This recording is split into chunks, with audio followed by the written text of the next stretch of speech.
Hello, everyone. Welcome back. So we are going to continue the discussion on trauma, and I'm going to talk about PTSD, post-traumatic stress disorder, as well as complex traumatic stress disorder, which is CTSD. So this is I'll get into the differences as we go along. Actually, right from the beginning, during the introduction, I'll touch on some of them. And then we're going to talk about symptoms. And then at the end, we're just going to touch on attachment theory. That's a discussion for a whole other day. So let's get going. First of all, complex traumatic stress disorder. What is that? How does it happen? Well, it is a condition that psychologists recognize. It's not in the Diagnostic and Statistical Manual itself. PTSD, post-traumatic stress, is, and there are several other categories under that designation. But many psychologists and trauma therapists particularly believe that there should be a separate category for complex traumatic stress disorder. And that's because the symptoms include all of those as the same as post-traumatic stress disorder, but it's more complex, hence the name, complex traumatic stress disorder. And what does that mean? Well, it's identified in the lives of those who have been chronically exposed to trauma. And that means consistently, usually throughout their childhood, but it can also be in later life. But typically, child survivors of sexual, physical, or extreme psychological abuse are in this category. There are certain stressors that create PTSD and or CTSD. So for instance, war trauma, we hear a lot about that. Physical assault, sexual assault, accidents, car accidents, house fires, even injuries, severe injuries, natural disasters, and man-made disasters. Those are some of the broad categories. The major factors that we find in trauma diagnoses are childhood sexual, physical, or psychological abuse, which I mentioned earlier, and the belief of unjustified survival or escape from harm. So if someone else has been harmed severely or died, there is survivor guilt that can perpetuate PTSD.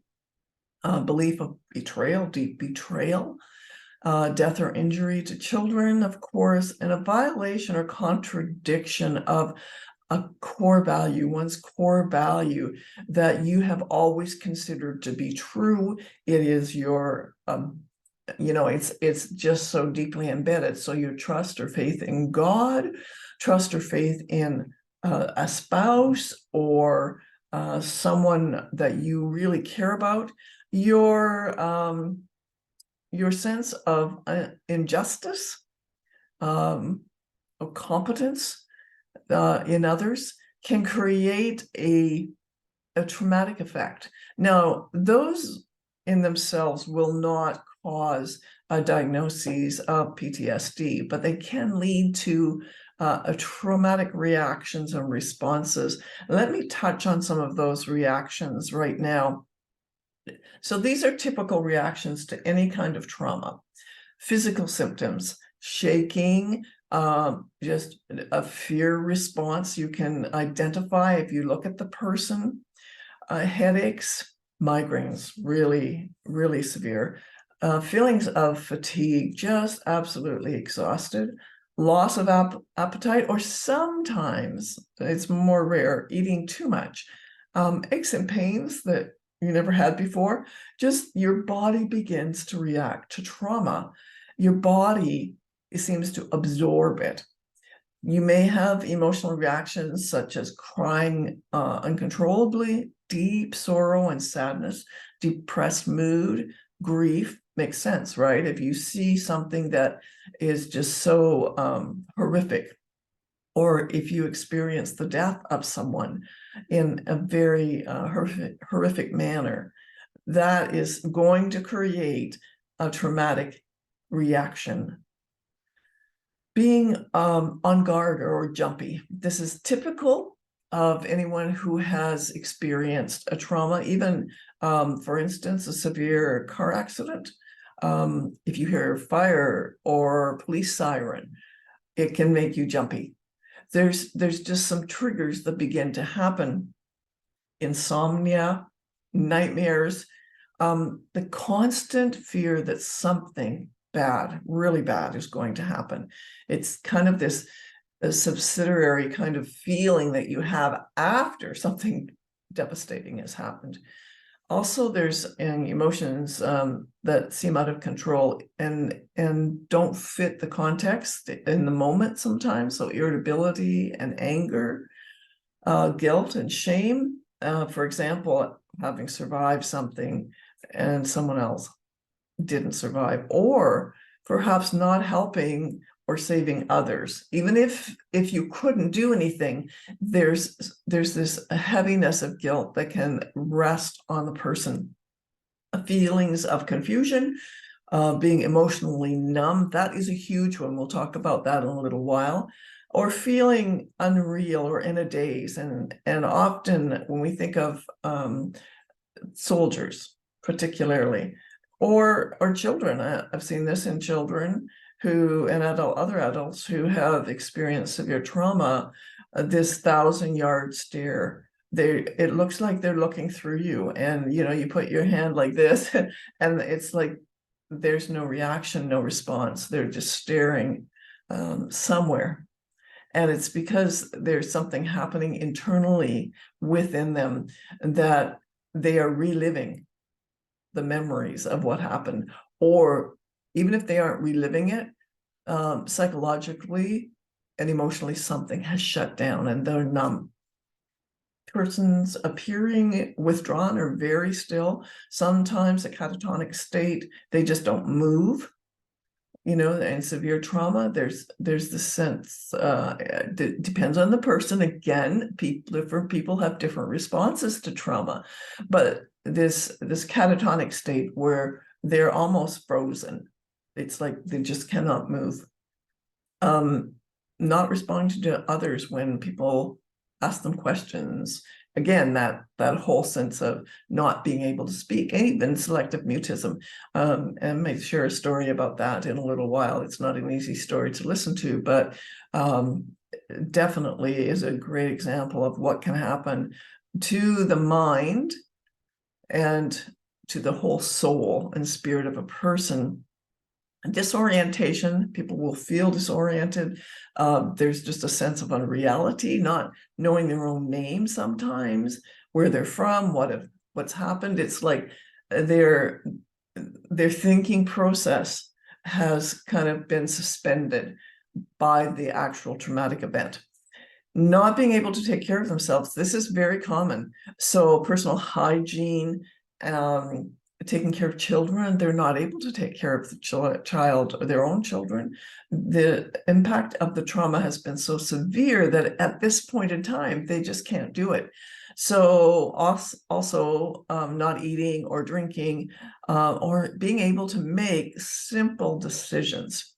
Now, I want to encourage you, most people will recover well from a traumatic injury, psychological injury, over time, if they can restore their basic needs and receive support from others around them. Now, I'm talking about more the PTS, which is post-traumatic stress, and I'll tell you what that is. It is post-traumatic stress that lasts up to 30 days. It hasn't met the diagnostic criteria needed for post-traumatic stress disorder. So we have all these, psychology has all these wonderful acronyms, right? And it's like, oh, so confusing.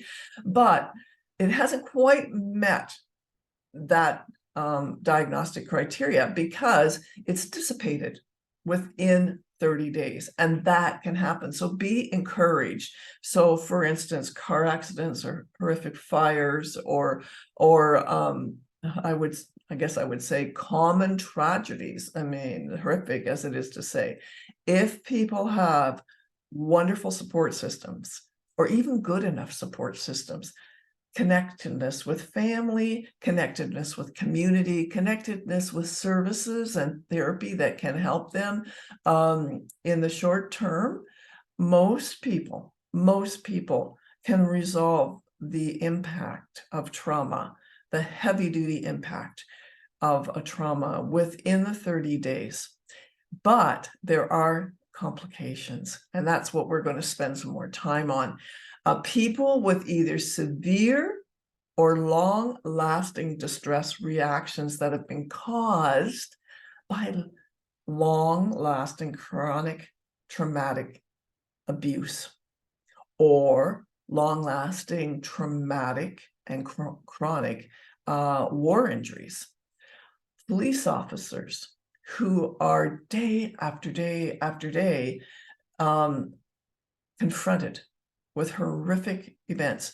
There's a trauma injury that can begin to happen that sometimes doesn't manifest for 20 years and then becomes full-blown complex traumatic stress disorder. Anyways, there's all different kinds of contingencies, but we'll continue just talking about what post-traumatic stress disorder is, breaking it down. So post-traumatic stress, I talked about, is the acute post-traumatic stress that happens. It's an emotional reaction to an event that lasts up to 30 days. So you have the reactions: sleeplessness, nightmares, re-experiencing the event, not eating, not being able to eat, deep grief, sorrow, sleeping, just sleeping for long periods of time. Your body is trying to heal its mind, and you're trying to heal your soul. So within 30 days of a singular event, most individuals will recover with the right support. So we talked about that. Post-traumatic stress disorder is taking it a step further. It is a diagnostic disorder.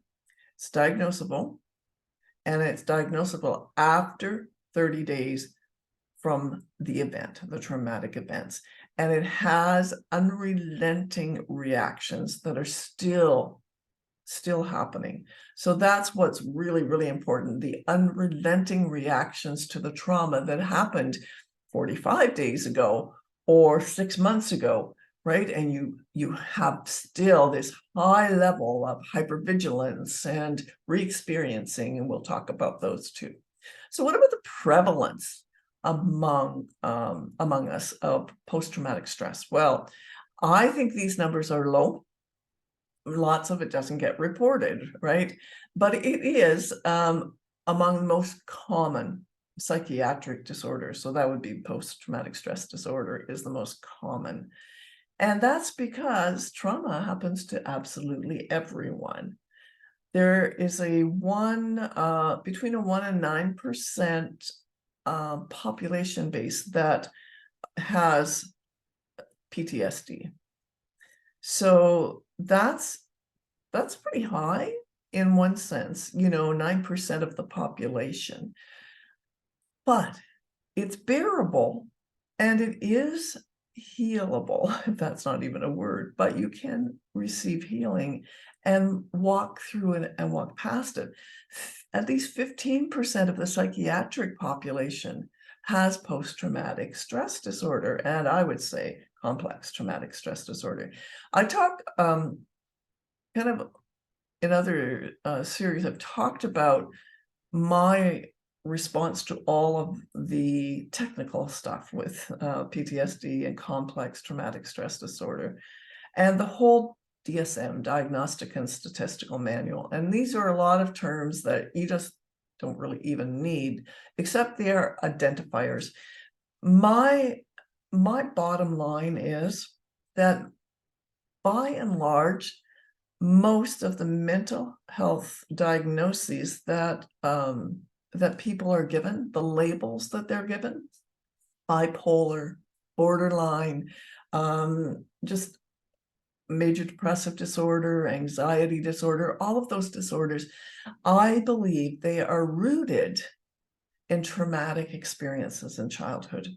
And that out of those traumatic experiences, then we develop reactions and responses in our emotional system that predispose us towards certain labels or diagnoses. But what I also believe is that for 50, 60, 70 years, psychiatrists, psychologists were treating the wrong thing. They were treating the symptom. They were treating the label. They were not treating the root. And I see more hopeful things now in the last 20 years as there's become to be an awareness that trauma so devastatingly affects individuals from the very core of their being. So I'm going to share 3 core symptom clusters of trauma. First of all is hyperarousal. Hyperarousal is when you are turning around in either physically or just even mentally to look behind you all the time. It's like you are hyper vigilant. There is a deep sense of fear. Your system is just always looking out for danger. Your mind is just working overtime. Your brain is working overtime. Then the other next core symptom is avoidance. You want to avoid anything or anyone that could bring back a memory of the trauma. So you will avoid certain people, certain places, certain events. Think of this with war veterans who don't want to be anywhere near where fireworks are going off because it triggers them to hit the ground. They are so quickly just energized because it is a fight or flight response. So there's avoidance of danger. And then the re-experiencing, and these 3 clusters interact together, the re-experiencing of the trauma. So it's almost like you are right back there again in your mind. And that's the 1,000-yard stare comes in, because it's like this place where an individual goes in their mind. The 3 major categories then are re-experiencing. So symptoms occur when aspects of the traumatic event are relived in some way. So some part of the event, you begin to relive it. Avoidance, again, the symptoms include attempts just to stay away from anything that triggers the individual to remember the trauma. Sometimes amnesia for traumatic events comes under the avoidance category. Sometimes the mind actually blocks the impact of the event or the aftermath of the event itself.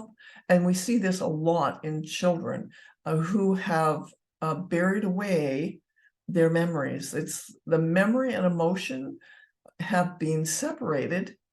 And sometimes you will see the emotion or witness the emotion of the child, and it doesn't seem to be in context, and often it's because they haven't matched the memory with the emotion, and so they don't have access at that moment to the memory.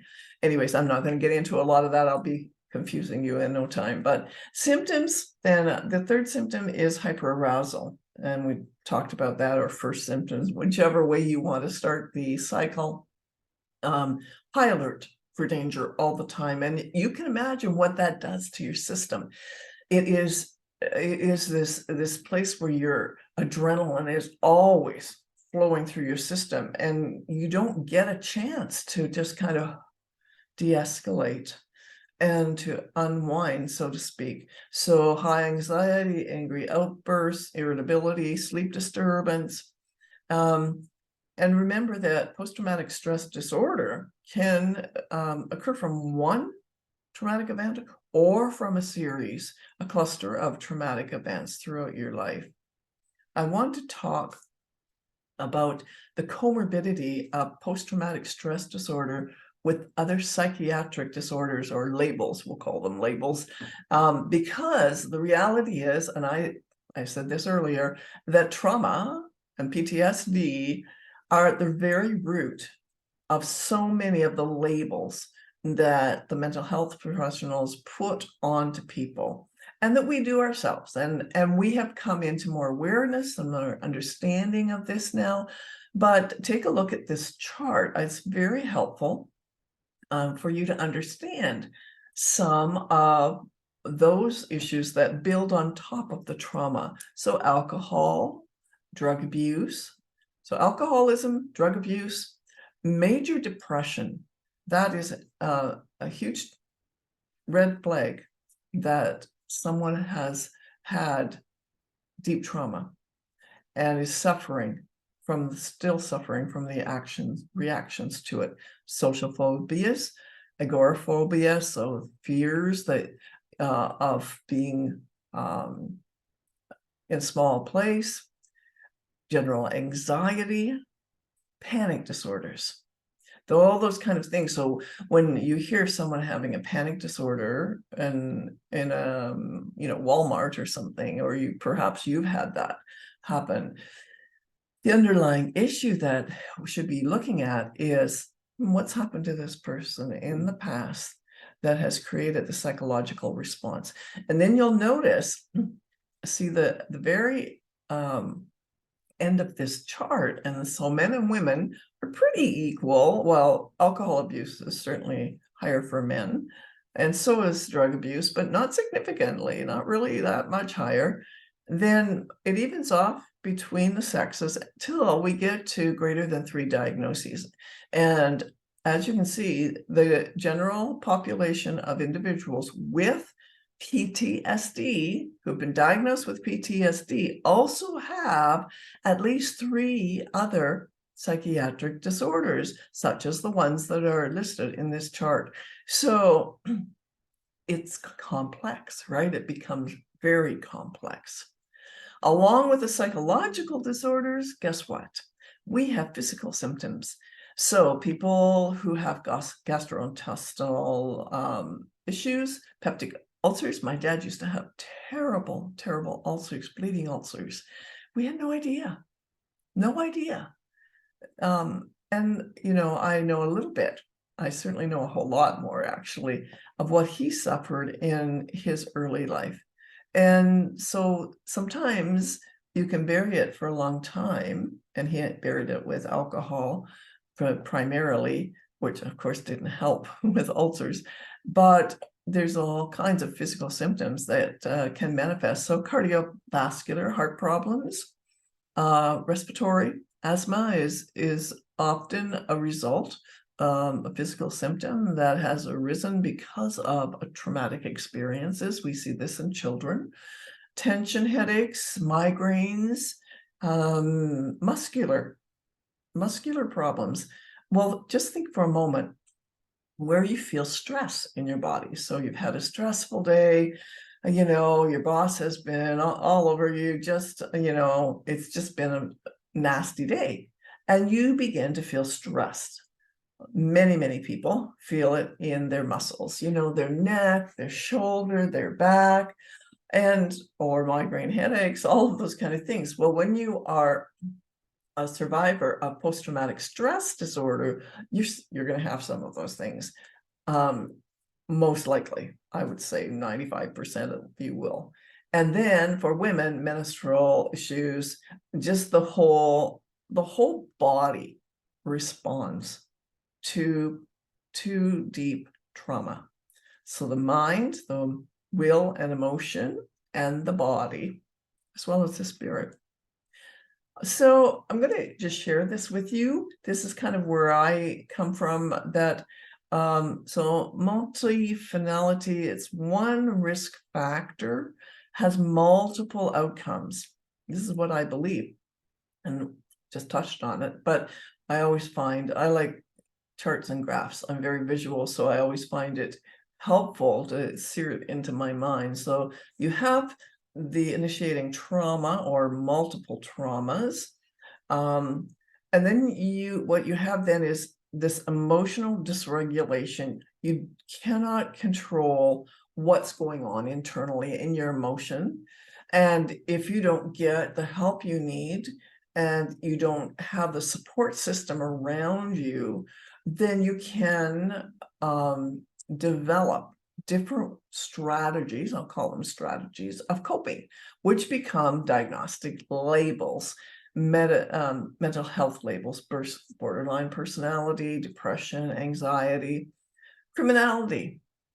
Sometimes, it's this sense where, and especially if the individual has felt deep injustice has been done to them, and there's this right then in their mind that they can do that to others. And then, of course, the diagnosis of PTSD. So with complex traumatic stress disorder, there's little cohesive complex trauma literature. At least there used to be. It has developed over the last 10 years significantly. But the diagnoses of PTSD or post-traumatic stress or acute post-traumatic stress, neither of those diagnoses really encompass the additional symptoms that come with child abuse literature. So that's what we're going to talk about. We're shifting more now into the complex traumatic stress disorder understanding.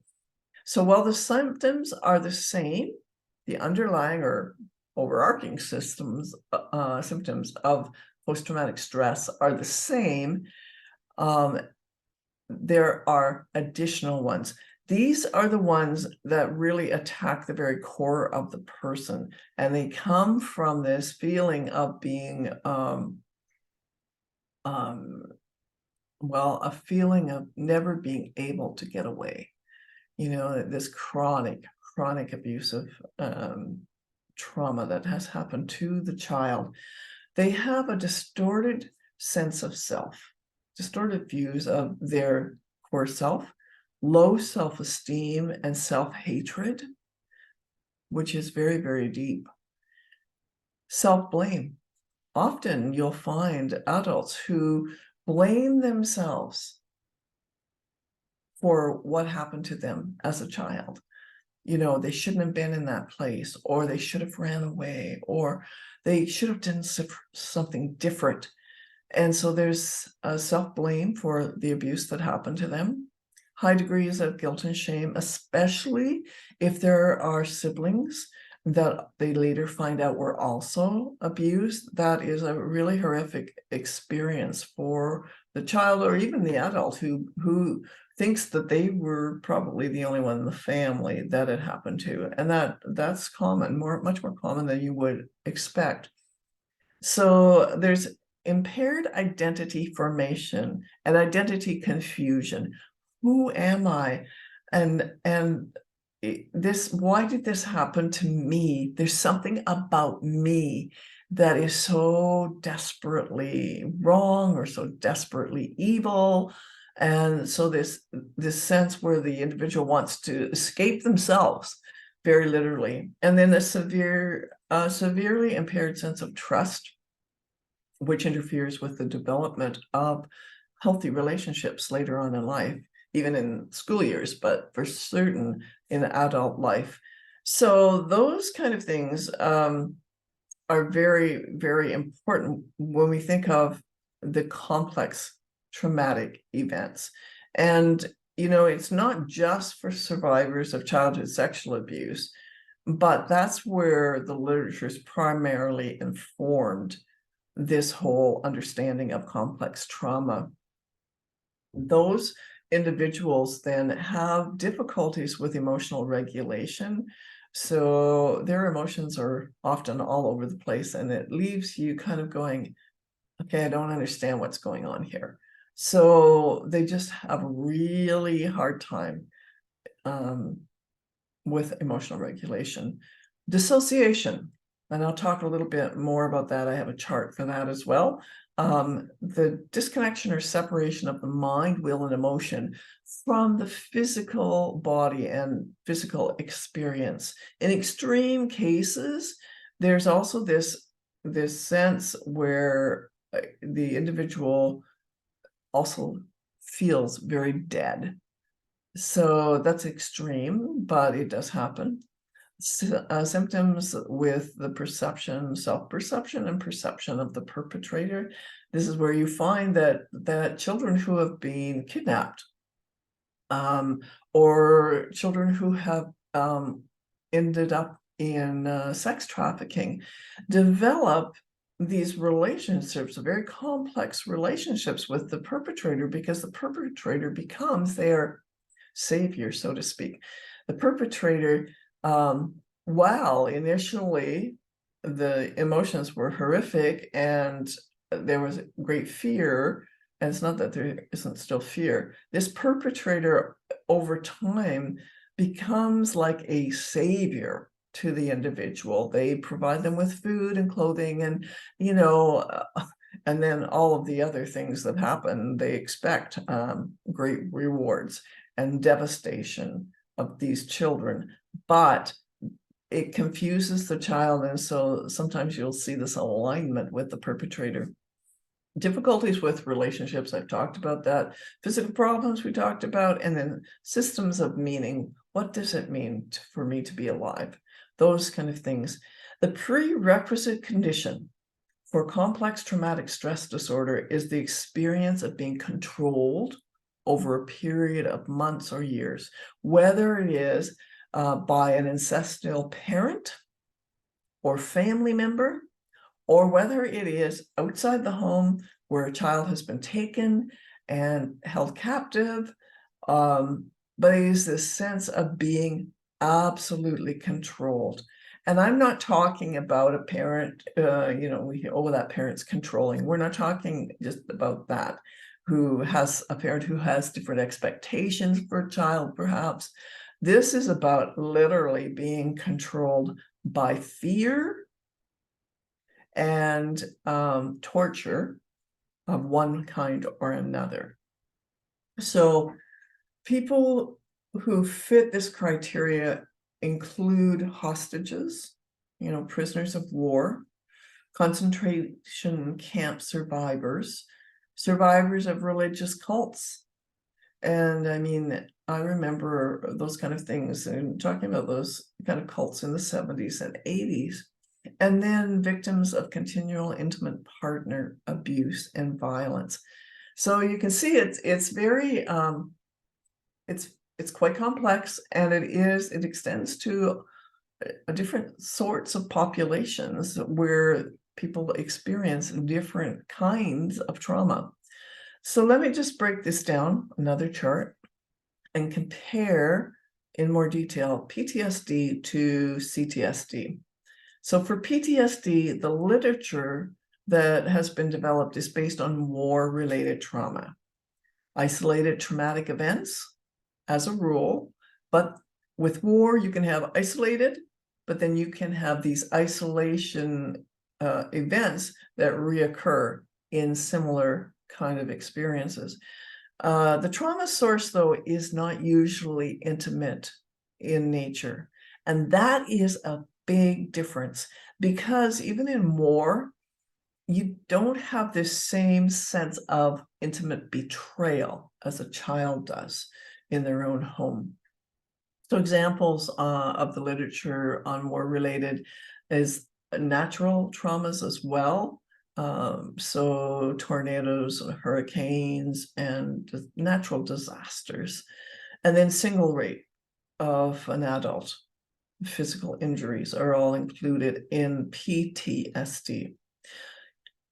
Relatively short therapy is needed, 12 weeks.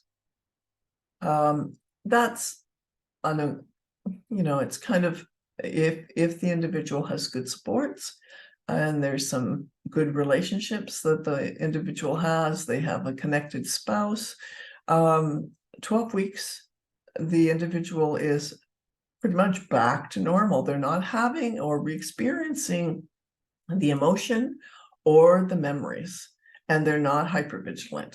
So that's a good news scenario. Complex traumatic stress disorder is a little different. It's built on childhood, the literature is built on childhood sexual abuse, multiple traumatic experiences at very young ages in childhood, which creates chronic trauma. The sources often include intimate relationships. So a parent or step-parent in the home has violated this child, an uncle, a grandfather, and I'm saying men because it typically is men. It's very rarely, it's under, I think it's under 2% that of women that actually sexually abuse children, although that percentage is on the rise due to pornography and the sex trade industry. So examples of complex trauma, again, are childhood sexual abuse, neglect, which includes physical, sexual, emotional, spiritual, and combinations of all those, and domestic violence. So I hope that clears it up a little bit. I think it's very important for us to understand complex trauma. I think it's important that we can begin to understand how people respond and react. And then we can get to the place where then people, even common ordinary people like you and I, can help our friends, because this is really what it's going to be all about, because we are living in a time where people and children are now being chronically exposed to traumatic experiences. It's like this sense of violation. It is a violation. And I'll say that, you know, when parents are taking a child to drag queen shows, that child is being exposed to explicit sexual scenes and pornography and things that are so very they're stimulating, they're beyond the child's capacity to understand, and it is child abuse. So I promised you that I had a slide for the continuum of dissociation. So I'll talk about that. First of all, I want to qualify this. Every single one of us dissociates at some point in our life. So think about this, about normal consciousness, and then think about highway hypnosis. You're driving along, you drive the same route every day, both to work and coming home from work, and I would hazard a guess that you have probably experienced highway hypnosis, because you'll be driving home from work thinking about something else, and you know, then all of a sudden you're at your driveway and think, gosh, I don't even remember that last 10 miles. Where did that time go? So that's kind of what I'm talking about with highway hypnosis. There's different ego states. It's different little things that kind of I would say just kind of cloud over your mind just for a moment, and it just kind of puts you in a different state. Childhood imagery, thinking about some things in your childhood, whether it's good or bad, and can create this kind of dissociative moment. And then absorption or daydreaming, and who hasn't daydreamed at some point in time? So we move from that, though, to dissociative episodes. So those can be religious experiences, meditation. There's a place where meditation actually just connecting yourself, for me, connecting myself with my relationship with God and praying, it relaxes your mind, it relaxes your will, it relaxes your emotion, and your whole spirit is then in a place of peacefulness and restfulness as a rule. And so there's a dissociation that can happen. It's like you're not in the reality of life in that moment. and it doesn't usually last for long periods of time. But with acute post-traumatic stress disorder, so acute, so not, it's under 4 weeks, right?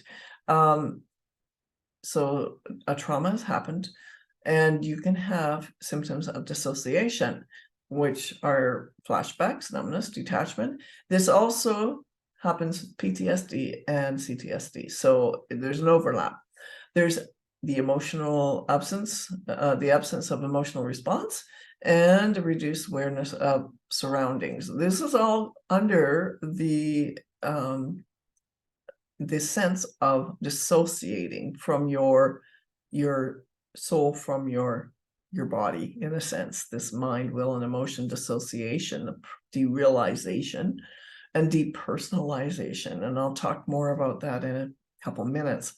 Then you move into a more significant category, two more very significant categories. And these categories come in the cases of prolonged chronic abuse, particularly in childhood.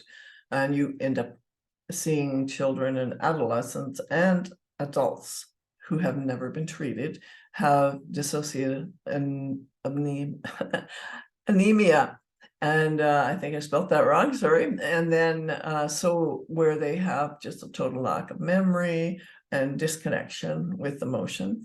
Dissociative fugue, which is kind of like that highway hypnosis, only it can go on for a good period of time, sometimes days, sometimes months. Dissociative trance disorder, something similar to that, and the possession trance disorder. So there's a feeling, an observable experience too. Others can observe that this individual is in this trance. And of course, it's a very scary place for both the individual and for anyone observing that. And then, of course, the actual diagnosis of, dissociative identity disorder, a fragmentation of the individual.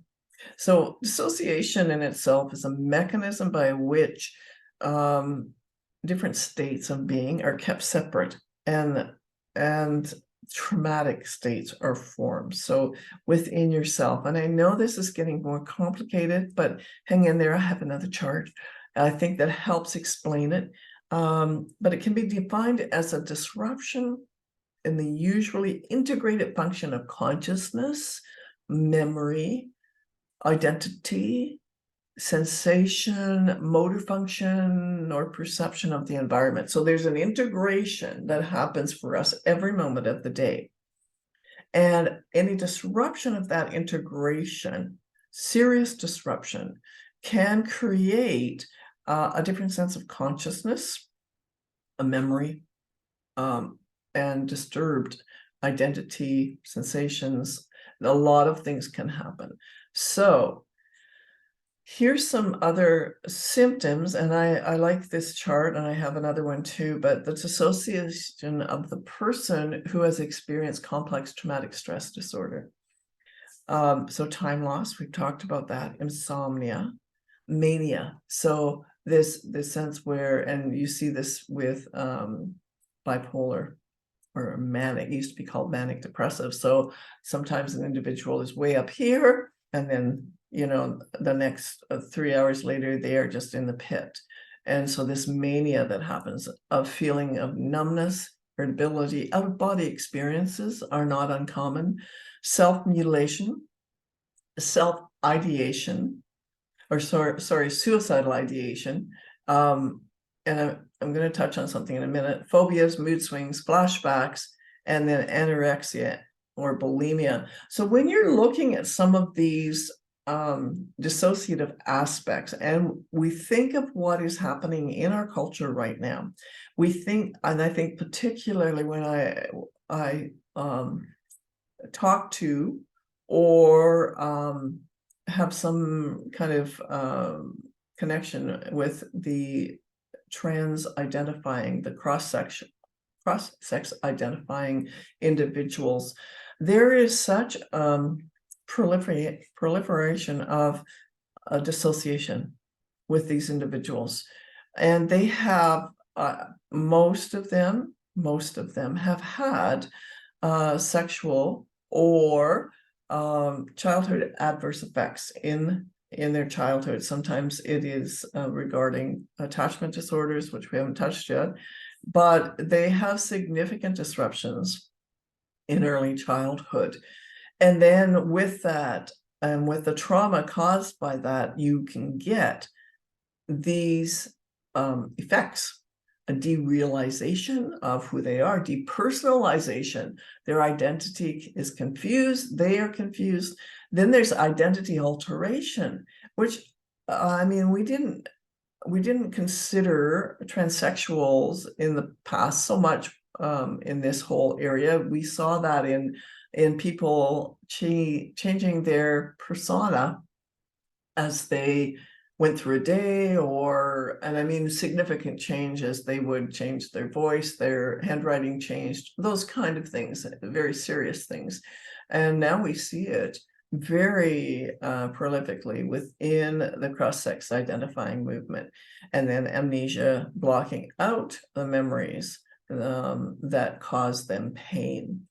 So I think when I think about the depersonalization, there's a sense of detachment from yourself, a sense of alienation from yourself. Think about this. This is exactly what children are being actually groomed to experience, which is severe, rapid mood swings, emotional outbursts that feel out of the person's control because emotional regulation has been compromised. And there's this disconnect from body and behavior. Derealization then is more about the person's surroundings or other people that may seem strange or unfamiliar, even though they know them. But remember, this is a mental thing that's happening for these individuals that creates this identity confusion and identity alteration. With identity confusion, the individuals struggle with their sense of self, who they are, who they were designed to be. Speaks right into the whole trans movement. And it's due primarily to a lack of integration of emotions, memory, and experiences of the past trauma. So there's a lot of inconsistency, and people become very confused when they try to finally sort out who they really are, because severe complex trauma, it inhibits a maturation, growing into who they really are. The identity alteration is that aspect of assuming different identities that are much more distinct than social or functional roles. So they're, and this certainly can apply with cross-sex identifying individuals. That's exactly what they're doing, but they're being taught to do that. This is, along with any traumatic experience, they are actually in our school systems being taught to try on different identities and to not just try them on, but begin to take them on, begin to really, I want to say try to be, but it's just so complex in the sense that instead of, pretending, it is the taking on of a different identity. They feel like they're a different person, and they give themselves different names. This was considered to be a mental illness dissociation, right? Dissociative identity disorder. But now, in the case of the trans movement, it is okay all of a sudden. Yeah, so sometimes, for instance, individuals feel like they're a certain age when they have complex traumatic stress disorder and dissociative identity components to that.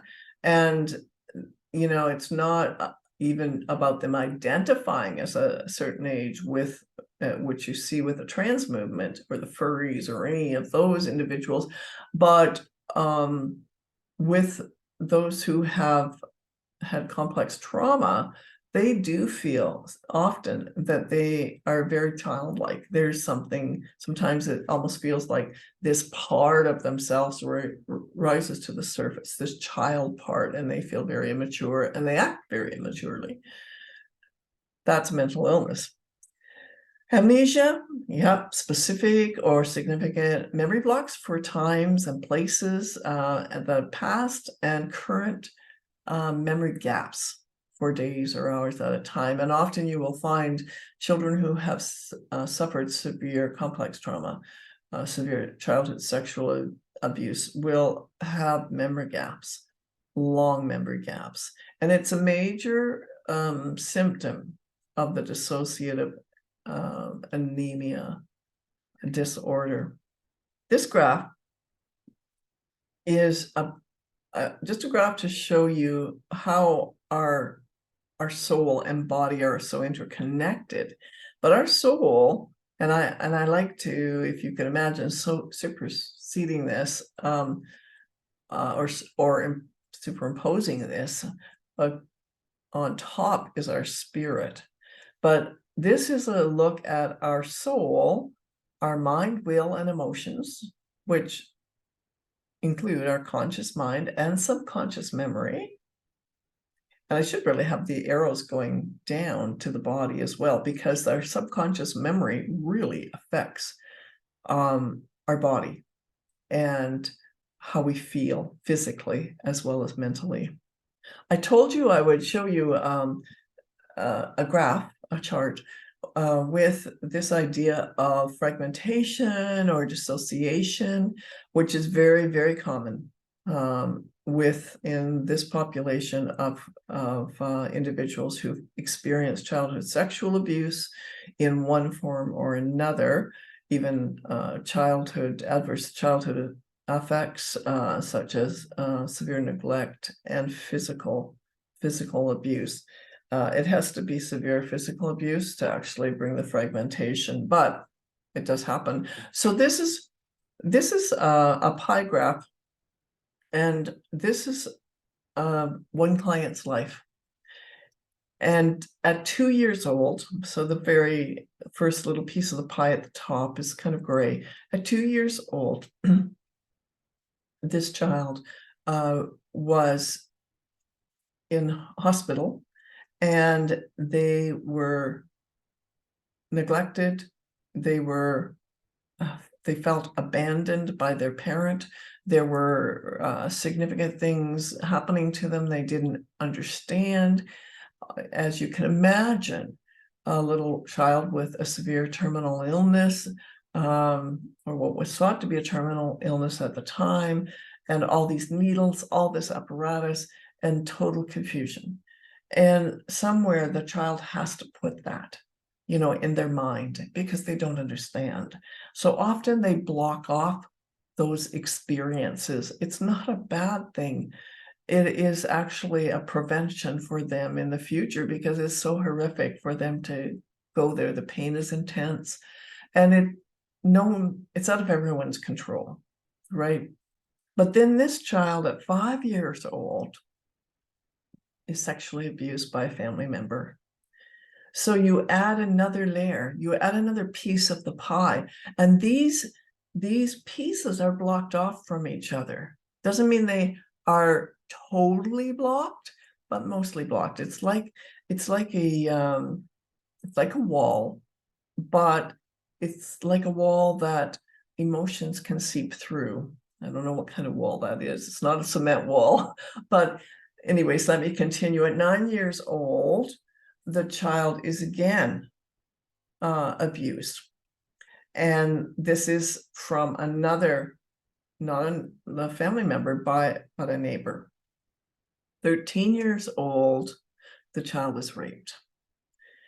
And this just adds to the blockage, because by this time the child has learned that the only way to get through life is to absolutely block off everything else that's happened, all of the horrific events, because the mind cannot really process what has happened to the child. And they start at very young doing this, so it becomes a habitual way of dealing with trauma and life.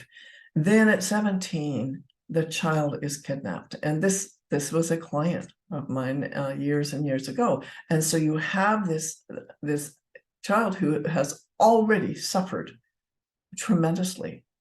And you see the vulnerability that is predisposed on this child as they go through life. They become vulnerable to others who would manipulate them and control them. And it's a very sad thing, but it is exactly what happens. And so they develop parts of themselves in order to protect themselves and to get on with life. The problem is that unless they are able to process those traumatic events in their lives, they will have all kinds of responses, irrational responses and irrational emotional things that come up, and neither they or their friends understand, and it really affects all their relationships. So early childhood trauma disrupts the process of learning how to regulate emotion. It creates an insecure, disorganized attachment style, especially if the parent is the perpetrator. So I talk about this in depth in my book, Damaged by the Predators Among Us, because this is not only what happened, this is what happened to my children who were raped by their biological father. And so you have this disorganized attachment style that affects not only their attachment to their biological father, absolutely, because he threatened to kill them, but it also affects the attachment to the other parent. Can that parent be trusted? Because there's all kinds of things going on, and I talk more about that in my book. The affect or emotional regulation is a symptom of many psychological problems. And so it really is important that we help people learn how to regulate emotion. That's another course. So the effect within family relationships is extensive, and that the secure attachment that is meant to develop within family relationships is compromised tremendously. And so there is this need for attachment. The fundamental question for a child, a baby right through, is the attachment figure, mom in particular, is she nearby, accessible and attentive? If the answer is yes, then the child feels loved, secure, and confident. And behaviorally, the child is able to explore their surroundings and play with others. They become very sociable. So that's kind of the secure attachment trajectory. But things can happen to destroy secure attachment. And I want to say that as we talk about trauma, that's exactly what happens.